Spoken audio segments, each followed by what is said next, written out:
ಎಲ್ಲರಿಗೂ ನಮಸ್ಕಾರ. Welcome back to my channel. ನಾನು ಸಿಂಧು. ಈ ವಿಡಿಯೋನ ಎಲ್ಲೂ ಸ್ಕಿಪ್ ಮಾಡ್ದಿರಾ ಪೂರ್ತಿಯಾಗಿ ನೋಡಿ. ಹಾಗೆ ಪ್ಲೀಸ್ ಒಂದು ಲೈಕ್ ಮಾಡಿ, ಹಾಗೆ ಶೇರ್ ಮಾಡಿ. ಇನ್ನು ಯಾರೆಲ್ಲ ಸಬ್ಸ್ಕ್ರೈಬ್ ಮಾಡ್ಕೊಂಡಿಲ್ಲ ಪ್ಲೀಸ್ ಸಬ್ಸ್ಕ್ರೈಬ್ ಮಾಡ್ಕೊಂಡು ಬೆಲ್ ಐಕಾನ್ನ ಕ್ಲಿಕ್ ಮಾಡಿ. ಇವತ್ತು ಸಂಡೇ ಅಂದಮೇಲೆ ಸ್ವಲ್ಪ ಲೇಸಿನೇ ಇರುತ್ತೆ. ಹಾಗೆ ಸಂಡೇ ಅಂದಮೇಲೆ ನಾನ್ ವೆಜ್ ಇದ್ದೇ ಇರುತ್ತೆ. So Sunday non veg chicken biryani, ಹಾಗೆ ಫಿಶ್ ತವಾ ಫ್ರೈ ಮತ್ತು ಓಟ್ಸ್ ಎಗ್ ಆಮ್ಲೆಟ್ ಕೂಡ ಮಾಡಿದ್ವಿ. ನಿಮ್ಮ ಜೊತೆನೂ ಕೂಡ ರೆಸಿಪಿನ ಶೇರ್ ಮಾಡ್ತೀನಿ. ಇವತ್ತು ಬೆಳಗ್ಗೆನೇ ಬ್ರೇಕ್ಫಾಸ್ಟ್ಗೆ ಏನು ಮಾಡೋದು ಅಂತ ಅಂದ್ಕೊಂಡು ಓಟ್ಸ್ ಎಗ್ ಆಮ್ಲೆಟ್ ಮಾಡಿಬಿಡೋಣ ಅಂತ ಅಂದ್ಬಿಟ್ಟು ಇಲ್ಲಿ ನಾನು ಓಟ್ಸ್ನ ಮಿಕ್ಸಿ ಜಾರ್ಗೆ ಹಾಕ್ಕೊಂಡು ಈ ಥರ ಪೌಡರ್ ಮಾಡ್ಕೊಂಡಿದ್ದೀನಿ. ಒಂದು 2 ರೌಂಡ್ ಆದರೆ ಪೌಡರ್ ಆಗಿಬಿಡುತ್ತೆ. ಹಾಗೆ ಒಂದು 4-5 ಎಗ್ನ ಈ ಥರ ಒಡೆದ್ಬಿಟ್ಟು ಬೀಟ್ ಮಾಡ್ಕೊಬಿಡ್ತೀನಿ. ಅದಕ್ಕೆ ಸ್ವಲ್ಪ ಉಪ್ಪು ಹಾಗೆ ಕಾಳು ಮೆಣಸಿನ ಪೌಡರು ಕೂಡ ಹಾಕ್ಕೊಂಡು ಬೀಟ್ ಮಾಡಿ ಒಂದು ಸೈಡಲ್ಲಿ ಎತ್ತಿಟ್ಕೊಬಿಡೋಣ. ನೆಕ್ಸ್ಟು ನಾವು ಓಟ್ಸ್ನ ಪೌಡರ್ ಮಾಡಿ ಒಂದು ಬೌಲ್ ಒಳಗಡೆ ಹಾಕ್ಕೊಂಡಿರ್ತೀವಲ್ಲ, ಅದೇ ಪಾತ್ರೆಗೇ ಹಾಲನ್ನ ಕೂಡ ಸೇರಿಸ್ತಾ ಇದ್ದೀನಿ. ಹಾಲನ್ನ ಸೇರಿಸ್ಬಿಟ್ಟು ಅದಕ್ಕೆ ನಮ್ಮ ಮನೇಲಿ ಏನೇನು ವೆಜಿಟೇಬಲ್ಸ್ ಇರುತ್ತೋ ಅದನ್ನೆಲ್ಲ ಹಾಕ್ಕೊಂಡು ಆರಾಮಾಗಿ ತಿನ್ಬೋದು. ಇದು ಸ್ವಲ್ಪ ರಿಚ್ ಪ್ರೋಟೀನ್ ಇರುತ್ತೆ. ಇಲ್ಲಿ ನಾನು ಸಣ್ಣಗೆ ಚಾಪ್ ಮಾಡಿರೋಂತಹ ಈರುಳ್ಳಿ, ಹಾಗೆ ತುರಿದಿರೋಂತಹ ಕ್ಯಾರೆಟು, ಹಾಗೆ ಸ್ವೀಟ್ ಕಾರ್ನು ಕೂಡ ಸೇರಿಸಿ ಇದಕ್ಕೆ ಕ್ಯಾಬೇಜು ಕೂಡ ಸೇರಿಸ್ತಾ ಇದ್ದೀನಿ. ಕ್ಯಾಬೇಜು ಕೂಡ ಇತ್ತು, ಅದನ್ನು ಕೂಡ ಸಣ್ಣದಾಗಿ ಚಾಪ್ ಮಾಡ್ಕೊಂಬಿಟ್ಟು ಅದನ್ನು ಕೂಡ ಸೇರಿಸಿ, ಹಾಗೆ ಸಣ್ಣದಾಗಿ ಕಟ್ ಮಾಡಿರೋಂತಹ ಹಸಿರು ಮೆಣಸಿನ್ಕಾಯಿನೂ ಕೂಡ ಸೇರಿಸ್ತಾ ಇದ್ದೀನಿ. ಹಾಗೆ ಕೊತ್ತಂಬರಿ ಸೊಪ್ಪು ಮತ್ತು ನಾವು ಆಗಲೇ ಎಗ್ನ ಬೀಟ್ ಮಾಡಿ ಇಟ್ಕೊಂಡಿದ್ದೀವಲ್ಲ ಅದನ್ನು ಕೂಡ ಸೇರಿಸಿ ಸ್ವಲ್ಪ ಉಪ್ಪು, ಎಷ್ಟು ಉಪ್ಪು ಬೇಕೋ ಅಷ್ಟನ್ನು ನೋಡಿಕೊಂಡು ಉಪ್ಪನ್ನು ಕೂಡ ಸೇರಿಸ್ಕೊಂಬಿಟ್ಟು ಈ ರೀತಿ ಚೆನ್ನಾಗಿ ನೀಟಾಗಿ ಮಿಕ್ಸ್ ಮಾಡಿಬಿಡಬೇಕು. ಮೊದಲು ನಮಗೆ ದೋಸೆ ಥರ ಹಾಕೋದ್ರಿಂದ ನಮಗೆ ಯಾವ ಥಿಕ್ನೆಸ್ಸಲ್ಲಿ ಬೇಕು ದೋಸೆಗೆ ಆ ಥರ ನೋಡಿಕೊಂಡು ಹಾಲನ್ನ ಸೇರಿಸ್ಕೊಂಡು ಈ ರೀತಿ ಮಿಕ್ಸ್ ಮಾಡ್ಕೊಳ್ತಾ ಹೋಗಬೇಕು. ಮಿಕ್ಸ್ ಮಾಡಾದಮೇಲೆ ಇದನ್ನು 1/2 ಅವರ್ ಇಲ್ಲ 1 ಅವರು ನೆನೆಯೋದಕ್ಕೆ ಬಿಟ್ಬಿಡಬೇಕು. 1/2 ಅವರ್ ಅಥವಾ 1 ಅವರ್ ಆದಮೇಲೆ ಒಂದು ತವ ಇಟ್ಟು ಆ ತವಕ್ಕೆ ಎಣ್ಣೆ ಅಥವಾ ತುಪ್ಪನ ಹಚ್ಚಿ ಈ ರೀತಿ ಬಿಡಬೇಕು. ಅಂದರೆ ದೋಸೆ ಎಷ್ಟು ತೆಳ್ಳಗೆ ಬಿಡೋಕ್ಕಾಗೋದಿಲ್ಲ, ಈ ಥರ ಸ್ವಲ್ಪ ತಿಕ್ಕಾಗೇ ಇರುತ್ತೆ. ಹಾಗೆ ಇದ್ರ ಮೇಲೂ ಕೂಡ ಎಣ್ಣೆ ಅಥವಾ ತುಪ್ಪನ ಹಾಕಿಬಿಟ್ಟು ಒಂದು ಪ್ಲೇಟ್ ಮುಚ್ಚಿ ಬೇಯಿಸ್ಕೊಬೇಕು. ಇದು ಒಂದು ಸೈಡ್ ಬೆಂದಾದಮೇಲೆ ಇದನ್ನು ಇನ್ನೊಂದು ಸೈಡು ಮಡ್ಚಾಕಿ ಬೇಯಿಸಬೇಕು. 2 ಸೈಡು ಕೂಡ ಈ ಥರ ಫ್ರೈ ಆದಮೇಲೆ ರೆಡಿ ಆಯಿತು ನೋಡಿ ಓಟ್ಸ್ ಎಗ್ ಆಮ್ಲೆಟ್. ಇಷ್ಟು ಸುಲಭವಾಗಿ ಆರಾಮಾಗಿ ಮಾಡ್ಕೊಬೋದು. ಹೆಲ್ದಿ ಕೂಡ, ಹಾಗೆ ರಿಚ್ ಪ್ರೋಟೀನ್ ಕೂಡ ಇರುತ್ತೆ ಇದರಲ್ಲಿ. ಇದನ್ನು ಸಾಸ್ ಜೊತೆ ಅಥವಾ ಮೊಸರು, ಚಟ್ನಿ ಪುಡಿ ಏನರಲ್ಲಾದ್ರೂ ತಿನ್ಬೋದು. ಇಲ್ಲಾಂದರೆ ಹಾಗೇನೂ ಕೂಡ ತಿನ್ಬೋದು, ತುಂಬಾ ಚೆನ್ನಾಗಿರುತ್ತೆ. ಏನೂ ಬೇಡ ಇದಕ್ಕೆ, ಹಾಗೇ ಕೂಡ ತಿನ್ಬೋದು. ಒಂದ್ಸಲ ನೀವು ಕೂಡ ಟ್ರೈ ಮಾಡಿ, ಹೇಗಿತ್ತು ಅಂತ ಕಮೆಂಟ್ ಮಾಡಿ. ಹಾಗೆ ಇವತ್ತು ಸಂಡೇ ಆಗಿರೋದ್ರಿಂದ ಫಿಶ್ ತರೋಣ ಅಂತ ಅಂದ್ಬಿಟ್ಟು ನಾನು ನನ್ನ ಹಸ್ಬೆಂಡ್ ಹೋದ್ವಿ. ನೋಡಿ ಫಿಶ್ ತೊಗೊತಾ ಇದ್ದೀವಿ ಈಗ. ಫಿಶ್ನ ಈ ರೀತಿ ನೋಡೋದಕ್ಕೆ ಸ್ವಲ್ಪ ಭಯ ಆಗುತ್ತೆ, ಆದರೂ ಮುಟ್ಟೋಕ್ಕೂ ಕೂಡ ಏನೋ ಒಂಥರ ಅನಿಸುತ್ತೆ. ಆದರೆ ತಿನ್ನೋಕ್ಕೆ ಅಡುಗೆ ಆದಮೇಲೆ ಅದನ್ನು ಮಾಡಿಕೊಂಡು ತಿನ್ನೋದಕ್ಕೆ ಮಾತ್ರ ಚೆನ್ನಾಗಿರುತ್ತೆ. ಹಾಗೆ ಇಲ್ಲಿ ಎಷ್ಟೊಂದು ಫಿಶ್ಶು, ಯಾವ್ಯಾವ ಥರ ಫಿಶ್ ಇದು ಅಂತ ಅಂದ್ಬಿಟ್ಟು ನೋಡ್ತಾ ಇದ್ದೆ. ನೋಡಿ ಒಂದೊಂದು ಕಲರ್ ಥರ ಇದ್ದೋ ಫಿಶ್ಶು, ಈ ಗೋಲ್ಡ್ ಫಿಶ್ಶು, ಮತ್ತು ಈ ಸಿಲ್ವರ್ ಕಲರ್ ಫಿಶ್ ಎಲ್ಲ ಇದ್ದು. ಹಾಗೆ ಇನ್ನೂ ಒಂದು ಫಿಶ್ ನೋಡಿದೆ, ಇದು ನೋಡಿ ಹಾವು ಥರ ಇದೆ ಫಿಶ್, ಇದು ಎಷ್ಟು ಉದ್ದ ಇದೆ ಅಂತ ಅಂದ್ಬಿಟ್ಟು. ಇದಂತೂ ನನಗೆ ಮುಟ್ಟೋಕ್ಕೆ ಭಯ ಆಗ್ತಾಯಿತ್ತು, ಹಾಗೂ ಸ್ವಲ್ಪ ಇಟ್ಕೊಂಡೆ, ಆದರೂ ಸ್ವಲ್ಪ ಭಯ ಆಗ್ತಾಯಿತ್ತು. ಎಷ್ಟು ಉದ್ದ ಇದೆ ನೋಡಿ, ಹೆಂಗಿದೆ ಬಾಲ ನೋಡಿ, ಇಷ್ಟು ಉದ್ದ ಇದೆ. ಹಾಗೆ ಇಲ್ಲಿ ಸ್ಕ್ರಾಪ್ ಕೂಡ ಇತ್ತು, ಅದು ಎಷ್ಟು ಗಟ್ಟಿ ಒಳ್ಳೆ ಮೂಳೆ ಥರ ಇರುತ್ತೆ, ಕಲ್ಲು ಥರ ಇರುತ್ತೆ. ಅದು ಹೆಂಗೆ ಇದನ್ನು ತಿಂತಾರೋ ಗೊತ್ತಿಲ್ಲ ನನಗಂತೂ, ನಾನು ಯಾವತ್ತೂ ಕೂಡ ಇದನ್ನು ತಿಂದಿಲ್ಲ. ಆದರೆ ಇದು ಒಳ್ಳೆಯದು, ತಿನ್ನಬೇಕು ಅಂತಾರೆ, ಬಟ್ ಗೊತ್ತಿಲ್ಲ. ಈ ಫಿಶ್ ನೋಡಿ, ಕೊಕ್ ನೋಡಿ ಇದ್ರದ್ದು ಹೆಂಗಿದೆ, ಒಳ್ಳೆ ಪಕ್ಷಿ ಥರ ಇದೆ ಈ ಫಿಶ್ಶು. ನನಗಿದು ನೋಡಿ ನಾನು ಫಸ್ಟ್ ಟೈಮ್ ಈ ಥರ ಫಿಶ್ ನೋಡಿದ್ದು. ಅದ್ರ ಕೊಕ್ಕು ಎಷ್ಟು ಗಟ್ಟಿಯಾಗಿ ಈ ಮರ್ಕುಟ್ಕ ಆ ಥರಲ್ಲೆಲ್ಲ ಇರುತ್ತಲ್ಲ, ಆ ರೀತಿ ಇತ್ತು. ಇದನ್ನೆಲ್ಲ ನೋಡಿಕೊಂಡು ಈ ಕಡೆ ಫಿಶ್ಶು ತೊಗೊಂಡ್ವಿ, ಹಾಗೆ ಚಿಕನ್ ಕೂಡ ತೊಗೊಂಡ್ವಿ. ಇಲ್ಲಿ ಮೊದಲು ನಾನು ಚಿಕನ್ನು ಮತ್ತು ಫಿಶ್ನ ತೊಳೆಯೋಣ ಅಂತ ಅಂದ್ಬಿಟ್ಟು ತೊಳಿತಾ ಇದ್ದೀನಿ. ಇದು ಮೊದಲು ನೀರು ಹಾಕ್ಬಿಟ್ಟು ಅದಕ್ಕೆ ಸ್ವಲ್ಪ ಅರಿಶಿನ ಹಾಕ್ಬಿಟ್ಟು ಚಿಕನ್ನ ತೊಳೆದೆ. ಹಾಗೆ ಫಿಶ್ನು ಕೂಡ ಸ್ವಲ್ಪ ಅರಿಶಿನ ಹಾಗೆ ಉಪ್ಪನ್ನು ಕೂಡ ಹಾಕ್ಬಿಟ್ಟು ಸ್ವಲ್ಪ ಹೊತ್ತು ನೆನೆಸಿ ಆಮೇಲೆ ವಾಶ್ ಮಾಡಿ ಒಂದು ಜಾಲರಿಗೆ ಹಾಕಿ ಅದರಲ್ಲಿರೋ ನೀರೆಲ್ಲ ನೀಟಾಗಿ ಹೋಗ್ಬಿಡ್ಬೇಕು. ಆ ರೀತಿ ತೊಳೆದು ಎತ್ತಿಟ್ಕೊತೀನಿ ಮೊದಲು. ಅದು ನೀರೆಲ್ಲ ಸೋರೋ ಅಷ್ಟರಲ್ಲಿ ಇಲ್ಲಿ ನಾನು ಬಿರಿಯಾನಿಗೆ ರೆಡಿ ಮಾಡ್ಕೊಳ್ಳೋಣ ಅಂತ ಅಂದ್ಬಿಟ್ಟು, ಮಸಾಲೆಗೆಲ್ಲ ರೆಡಿ ಮಾಡ್ಕೊಳ್ಳೋಣ ಅಂತ ಅಂದ್ಬಿಟ್ಟು ಇಲ್ಲಿ ಒಂದು ಬಾಣಲಿ ಇಕ್ಕಿದ್ದೀನಿ.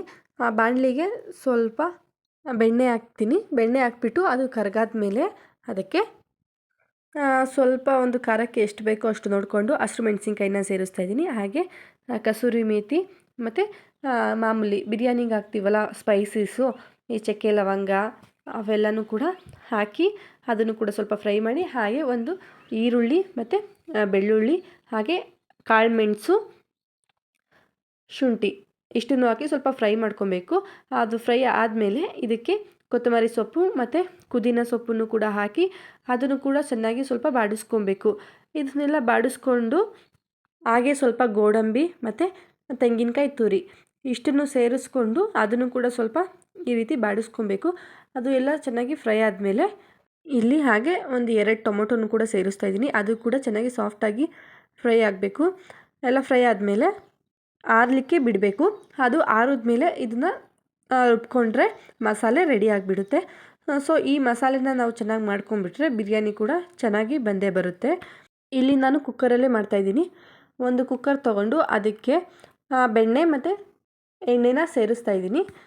ಬೆಣ್ಣೆ ಮತ್ತು ಎಣ್ಣೆ ಕರಗಾದ್ಮೇಲೆ ಅದಕ್ಕೆ ಮಾಮೂಲಿ ಬಿರಿಯಾನಿ ಮತ್ತು ಪಲಾವ್ ಸ್ಪೈಸಸ್ ಎಲ್ಲ ಇರುತ್ತಲ್ಲ ಅದನ್ನು ಕೂಡ ಹಾಕ್ಬಿಟ್ಟು ಇದಕ್ಕೆ ಒಂದು 3 ಅಥವಾ 2 ಈರುಳ್ಳಿನ ಸಣ್ಣದಾಗಿ ಉದ್ದುದ್ದಾಗಿ ಕಟ್ ಮಾಡಿ ಇಟ್ಕೊಂಡಿದ್ವಲ್ಲ ಅದನ್ನು ಕೂಡ ಇದಕ್ಕೆ ಸೇರಿಸಿ ಇದನ್ನು ಚೆನ್ನಾಗಿ ಈರುಳ್ಳಿನ ಮೊದಲು ಫ್ರೈ ಮಾಡ್ಕೊಂಬಿಡಬೇಕು.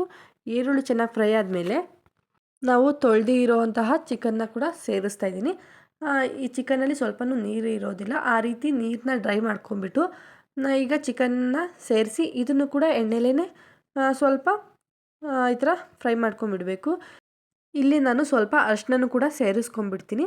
ಅರಿಶಿನನೂ ಕೂಡ ಹಾಕ್ಕೊಂಡು ಇದನ್ನು ಚೆನ್ನಾಗಿ ಇದು ಒಂದು 10% ಕುಕ್ ಆಗಬೇಕಷ್ಟೇ ಇದರಲ್ಲಿ. ಅಷ್ಟು ಕುಕ್ ಆಗೋವರೆಗೂ ಈ ಥರ ಬಾಡಿಸ್ಕೊಂಡ್ಬಿಟ್ಟು ಈಗ ನಾವು ಆವಾಗಲೇ ರುಬ್ಬಿರುವಂತಹ ಮಸಾಲೆನ ಇವಾಗ ಸೇರಿಸ್ತಾ ಇದ್ದೀನಿ. ಈಗ ಸೇರಿಸ್ಬಿಟ್ಟು ಇದನ್ನು ಕೂಡ ಸ್ವಲ್ಪ ಎಣ್ಣೆ ಈ ಥರ ಬಿಟ್ಕೊಳ್ಳೋವರೆಗೂ ಸ್ವಲ್ಪ ಈ ಥರ ಬೇಯಿಸ್ಕೊಂಬಿಡಬೇಕು. ಈ ಥರ ಆದಮೇಲೆ ಇದಕ್ಕೆ ನಾವು ನೀರನ್ನ ಕೂಡ ಸೇರಿಸ್ಕೊಬೋದು ಇವಾಗ. ಹಾಗೆ ಉಪ್ಪನ್ನು ಕೂಡ ಇವಾಗ ನೋಡಿಕೊಂಡು ಹಾಕ್ಕೊಂಬಿಡೋಣ.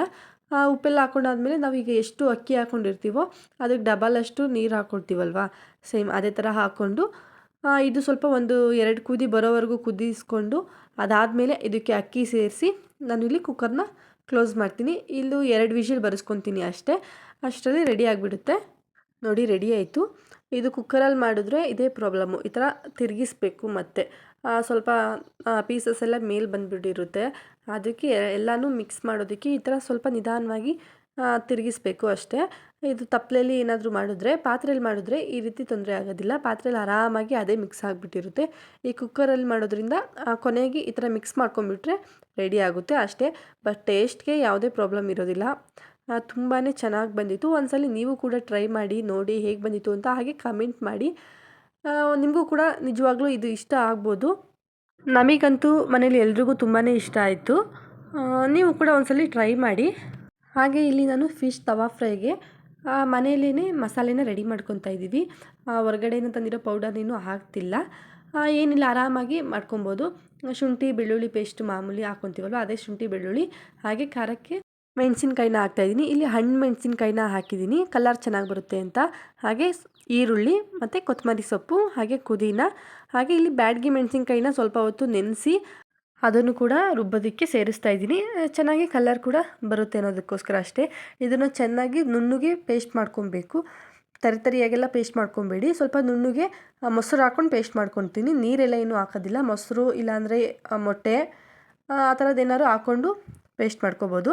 ಹಾಗೆ ಇಲ್ಲಿ ಫಿಶ್ಗೆ ಸ್ವಲ್ಪ ಉಪ್ಪು ಮತ್ತು ನಾವು ರುಬ್ಬಿಟ್ಕೊಂಡಂತಹ ಮಸಾಲೆನ ಹಾಕ್ತಾಯಿದ್ದೀನಿ. ನೋಡಿ ಮಸಾಲೆ ಎಷ್ಟು ಕಲರಾಗಿ ಬಂದಿದೆ ಅಂತ. ಇಲ್ಲಿ ಸ್ವಲ್ಪ ಯೆಲ್ಲೋಯಿಶ್ ಕಾಣಿಸ್ತಿದೆ ಅಷ್ಟೇ, ಬಟ್ ರೆಡ್ಗೆ ಬಂದಿತ್ತು. ಚೆನ್ನಾಗಿ ಬಂದಿತ್ತು. ಇದನ್ನು ಇಷ್ಟೇ, ಏನು ಮಸಾಲೆ ಬೇಡ, ಏನು ಪೌಡರ್ ಬೇಡ. ಬೇಕಂದರೆ ಸ್ವಲ್ಪ ಕಾರ್ನ್ಫ್ಲವರ್ನ ಹಾಕೊಬೋದು, ಕೋಟಿಂಗ್ ಚೆನ್ನಾಗಿ ಬರುತ್ತೆ ಅನ್ನೋದಕ್ಕೋಸ್ಕರ ಅಷ್ಟೇ. ಇಲ್ಲಿ ನಮ್ಮ ಮನೇಲಿ ಸ್ವಲ್ಪ ಮಸಾಲೆ ಥರ ಮೇಲೆಲ್ಲ ಜಾಸ್ತಿ ಇದ್ದರೆ ತಿನ್ನೋದಕ್ಕೆ ಅಷ್ಟು ಇಷ್ಟಪಡೋದಿಲ್ಲ. ಅದು ಅಲ್ಲದೆ ಮಕ್ಕಳು ಎಲ್ಲ ತಿನ್ನಬೇಕಲ್ಲ, ಸ್ವಲ್ಪ ಅದೆಲ್ಲ ಏನೂ ಬೇಡ. ಇಷ್ಟೇ ನ್ಯಾಚುರಲಾಗಿ ಸ್ವಲ್ಪ ಲೈಟಾಗಿ ಮಾಡ್ಕೊಳ್ಳೋಣ ಅಂತ ಅಂದ್ಬಿಟ್ಟು ಈ ರೀತಿ ಹಾಕ್ಕೊಂಡಿದ್ದೀನಿ. ಇದನ್ನು ಹಾಕ್ಕೊಂಡು ನೀಟಾಗಿ ಈ ರೀತಿ ಮಿಕ್ಸ್ ಮಾಡ್ಕೊಂಬಿಡಬೇಕು. ಅಂದರೆ ಎಲ್ಲ ನೀಟಾಗಿ ಎಲ್ಲ ಕಡೆಯೂ ಈ ಉಪ್ಪು ಖಾರ ಚೆನ್ನಾಗಿ ಮ್ಯಾರಿನೇಟ್ ಆಗಬೇಕು, ಅಷ್ಟು ಚೆನ್ನಾಗಿ ಮಿಕ್ಸ್ ಮಾಡ್ಕೊಳ್ಬೇಕು. ಇದನ್ನು ನಾನು ಮಿಕ್ಸ್ ಮಾಡಿಕೊಂಡು ಫ್ರಿಜ್ಜಲ್ಲಿ ಎತ್ತಿಟ್ಕೊತೀನಿ. ಇದು ಇವಾಗೇನು ಮಾಡ್ಕೊಳ್ಳೋದಿಲ್ಲ, ಇದನ್ನು ಸಂಜೆಗೆ ಮಾಡ್ಕೊಳ್ಳೋಣ ಅಂತ ಅಂದ್ಬಿಟ್ಟು ಇದನ್ನು ಮೊದಲು ನೀಟಾಗಿ ಈ ಥರ ಮಿಕ್ಸ್ ಮಾಡಿಬಿಟ್ಟು ಎತ್ತಿಟ್ಕೊಬಿಡ್ತೀನಿ ಫ್ರಿಜ್ಜಲ್ಲಿ. ನಾವು ಈ ಫಿಶ್ನ ಎಷ್ಟು 1 ಅವರ್ 2 ಅವರ್ ಇಡ್ತೀವೋ ಅಷ್ಟು ಚೆನ್ನಾಗಿಯೇ ಟೇಸ್ಟ್ ಬರುತ್ತೆ. ಅದು ಉಪ್ಪು ಖಾರ ಚೆನ್ನಾಗಿ ಹೀರ್ಕೊಂಡಿರುತ್ತಲ್ಲ ಅದರಿಂದ. ಅದಕ್ಕೆ ಸ್ವಲ್ಪ ಒಂದು ಇಲ್ಲಿ ಫ್ರಿಜ್ಜಲ್ಲಿ ಇಡ್ತೀನಿ ಹಾಳಾಗಬಾರ್ದು ಅನ್ನೋದಕ್ಕೋಸ್ಕರ ಅಷ್ಟೇ. ಇಟ್ಕೊಂಡು ಅದನ್ನು ಸಂಜೆ ತವಾ ಮೇಲೆ ಬೇಯಿಸ್ಕೊಂಡ್ರೆ ರೆಡಿ ಆಗಿಬಿಡುತ್ತೆ. ಈಗ ಸಂಜೆ ಆಯಿತು, ಮಕ್ಳುಗಳಿಗೆ ಫಿಶ್ ಮಾಡ್ಕೊಂಡು ಬಿಡೋಣ ಮೊದಲು ಅಂತ ಅಂದ್ಬಿಟ್ಟು ಇಲ್ಲಿ ಒಂದು ತವಾ ಇಟ್ಟು ಅದಕ್ಕೆ ಎಣ್ಣೆನ ಹಾಕ್ತಾಯಿದ್ದೀನಿ.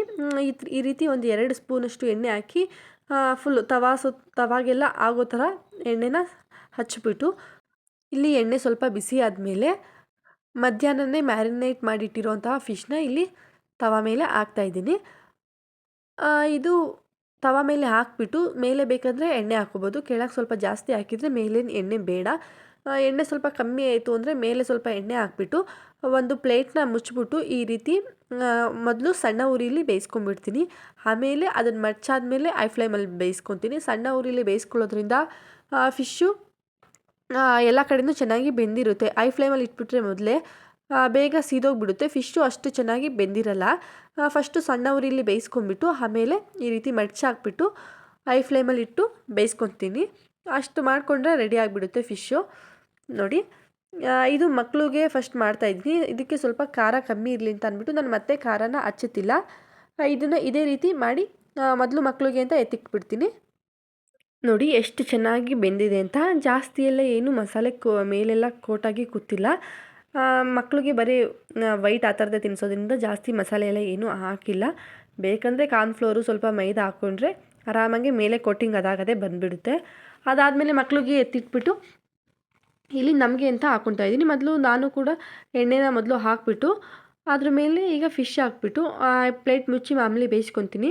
ಹಾಗೆ ಇದಕ್ಕೆ ಬೇಕು ಅಂತ ಅಂದರೆ ನಮಗೆ ಖಾರ ಇನ್ನೂ ಸ್ವಲ್ಪ ಜಾಸ್ತಿ ಬೇಕು ಅಂದರೆ ನಾವು ಮಸಾಲೆ ರುಬ್ಬಿಟ್ಕೊಂಡಿರ್ತೀವಲ್ಲ ಅದನ್ನೇ ಸ್ವಲ್ಪ ಎತ್ತಿಟ್ಕೊಂಡು ಅದ್ರ ಮೇಲೆ ಹಚ್ಚಿದ್ರೆ ಖಾರ ಸ್ಪೈಸಿಯಾಗೆ ಸಿಗುತ್ತೆ. ನಮಗೆ ಎಷ್ಟು ಬೇಕೋ ಅಷ್ಟು ಹಚ್ಕೋಬೋದು. ಇವಾಗ ಈ ರೀತಿ ಪ್ಲೇಟ್ ಮುಚ್ಚಿ ಇದನ್ನು ಬೇಯಿಸ್ಕೊಂಡು ಮತ್ತು ಇದನ್ನು ಮಡಚಿ ಆ ಕಡೆಯೂ ಕೂಡ ಬೇಯಿಸ್ಕೊಂಡು ಅಲ್ಲೂ ಬೇಕು ಅಂತ ಅನಿಸಿದ್ರೆ ಆ ಕಡೆಯೂ ಸುದ ಖಾರನ ಹಾಕೊಬೋದು. ಹಾಕ್ಕೊಂಡ್ರೆ ರೆಡಿ ಆಗಿಬಿಡುತ್ತೆ ನಮ್ಮ ಫಿಶ್ ತವಾ ಫ್ರೈ. ತುಂಬ ಈಸಿಯಾಗಿ ಯಾವುದೇ ಕಲರ್ ಇಲ್ಲದೆ ಆರ್ಟಿಫಿಷಿಯಲ್ ಫುಡ್ ಕಲರು ಹಾಗೆ ಪೌಡರು ಆ ಥರದ್ದು ಏನೂ ಹಾಕ್ದೆ ಮನೇಲೇ ಆರಾಮಾಗಿ ಮಸಾಲೆನ ಪ್ರಿಪೇರ್ ಮಾಡ್ಕೊಬೋದು. ತುಂಬ ಟೇಸ್ಟಿಯಾಗಿ ಕೂಡ ಇರುತ್ತೆ. ಬೇಕಾದರೆ ಒಂದ್ಸಲಿ ನೀವು ಕೂಡ ಟ್ರೈ ಮಾಡಿ ನೋಡಿ ಹೇಗೆ ಬಂದಿತ್ತು ಅಂತ ಕಾಮೆಂಟ್ ಮಾಡಿ. ಹಾಗೆ ಇಲ್ಲಿ ದೋಸೆಗೆ ಅಕ್ಕಿ ನೆನೆ ಹಾಕಿದೆ.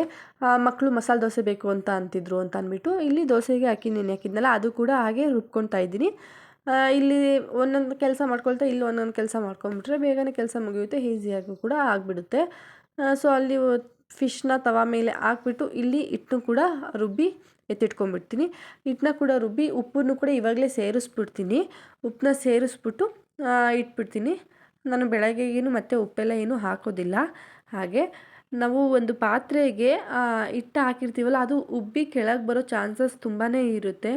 ಆಮೇಲೆ ಬೆಳಗ್ಗೆಗೆ ಎಕ್ಸ್ಟ್ರಾ ಕೆಲಸ ಕೂಡ ಆಗಿಬಿಡುತ್ತೆ. ಅದಕ್ಕೆ ಆ ಪಾತ್ರೆ ಕೆಳಗಡೆ ಒಂದು ದೊಡ್ಡದು ಪ್ಲೇಟ್ ಏನಾದ್ರು ಇಟ್ಕೊಂಡ್ಬಿಟ್ರೆ ಅದು ಉಕ್ಕಿದ್ರೂ ವೇಸ್ಟ್ ಆಗೋದಿಲ್ಲ. ಸೊ ಪ್ಲೇಟಲ್ಲೇ ಇರುತ್ತೆ, ಅದನ್ನು ಎತ್ಕೊಂಡು ಆರಾಮಾಗಿ ಯೂಸ್ ಮಾಡ್ಕೊಬೋದು. ಈ ವಿಡಿಯೋ ನಿಮಗೆ ಸ್ವಲ್ಪನಾದರೂ ಇಷ್ಟ ಆಗಿದರೆ ಪ್ಲೀಸ್ ಒಂದು ಲೈಕ್ ಮಾಡಿ. ಹಾಗೆ ನಿಮ್ಮ ಫ್ರೆಂಡ್ಸ್ ಆ್ಯಂಡ್ ಫ್ಯಾಮಿಲಿಗೆ ಶೇರ್ ಮಾಡಿ. ಹೀಗೆ ಸಪೋರ್ಟ್ ಮಾಡ್ತಾಯಿರಿ. ನನ್ನ ಕೈಯಲ್ಲಿ ಆದಷ್ಟು ಹೆಚ್ಚಿನ ವೀಡಿಯೋಗಳನ್ನ ಹಾಕೋಕ್ಕೆ ಟ್ರೈ ಮಾಡ್ತಾ ಇರ್ತೀನಿ. ಹಾಗೆ ರೆಸಿಪೀಸ್ ಕೂಡ ತೋರಿಸ್ತಾ ಇರ್ತೀನಿ. ಧನ್ಯವಾದಗಳು.